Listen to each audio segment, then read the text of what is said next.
What is the most shocking thing someone confessed while on their deathbed? 1. I'm a medical student and I had a female patient who was new to our practice who was HIV positive. I needed to ask her how she got the virus, and if it was transmitted from a person or through IV etc. She tells me it was from her partner, and the only reason she got tested was because her partner of 3 years last words to her as he was passing in hospice was I'm sorry, I wanted to tell you forgive me. Heavy stuff. She has been positive for 20 years, has no symptoms, and is undetectable. All her numbers are great. Medicine has come a long way. 2. My mother passed when I was 11. While she was in hospice at home, my grandmother on my dad's side was standing by the bed. She woke up, pointed and said, "What are you doing here?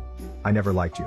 It sounds heartless, but my grandmother treated her poorly when she was alive. My other grandmother, mom's mom, tried to hold in laughter as she told her she taught her better than that. There were doctors and relatives in the room, so it was chaotic and easy to change the subject according to my father. But I do wonder what it must be like to have that be the last words you hear from someone no longer with us. 3. As my mother lay in her hospice bed waiting to pass, she beckoned me closer to her and said, I've hidden the money, and that she was having trouble speaking and getting breath and her voice was cracking. She tried one last time, the money's in the she closed her eyes, her breath stopped and her head slumped to one side. A few seconds later she burst out laughing. She was pranking me. She actually passed 3 days later. 4. My other uncle had been in a car accident. It was bad. In the ambulance on the way to the hospital he said, tell my wife that Wendy is my daughter and I love her. He passed a few minutes later. Wendy was the neighbor's then 5-year-old child. That caused a huge mess, I can tell you. 5. I was told by my father that in addition to 2 other kids he had that I knew of, there were more children of his out there. Also, only 2 of his kids were with the same woman. 4 of them showed up at his service in addition to the other 2, making it a total of 7. We also found out that he may have had other kids elsewhere, but my family kept really poor records of things, so I have never found out who they are. Most of that was word of mouth from old friends of his. Weird note, but all of us got together and now stay in contact. We had a good amount in common and see each other when we can. 6. My uncle's last words were to my aunt. He said, don't let the mortician take my gold teeth. 7. My grandpa told my dad he loved him for the first time when he was about to go. Grandpa had a strained relationship with the family, so this was pretty surprising to hear from him. 8. My grandfather was 90. Our entire family would sit with him in his own home, tending to him in shifts, making sure everyone had alone time with him and to all feel needed and loved during his passing. Gramps would regularly point to a spot where no one was and say, hello Hazel, they are all here again, and then smile. Or he'd say, yes dear, that's Linda's little girl. Hazel was his wife, my grandmother, who had passed away 2 decades prior. The chilling bit was that Grandpa would then turn to us and say, oh, I forget you can't see her.